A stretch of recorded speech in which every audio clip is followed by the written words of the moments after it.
विधानसभा निवडणुकांच्या पार्श्वभूमीवरती आता सगळेच पक्ष तयारीला लागलेले आहेत आणि याच काँग्रेसची एक महत्त्वाची बैठक सुद्धा पार पडलेली आहे। महाविकास आघाडीमध्ये काँग्रेस पक्ष सर्वाधिक जागा लढवणार अशी मागणी करताना दिसतोय।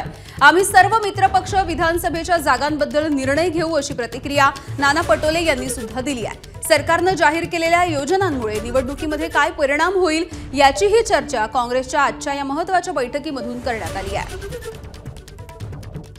बघा, महाराष्ट्राची भौगोलिक परिस्थिती आपण पाहिली तर त्याच्यामध्ये महाराष्ट्रातल्या सगळ्या भागामध्ये काँग्रेसला मानणारा मोठा वर्ग आहे।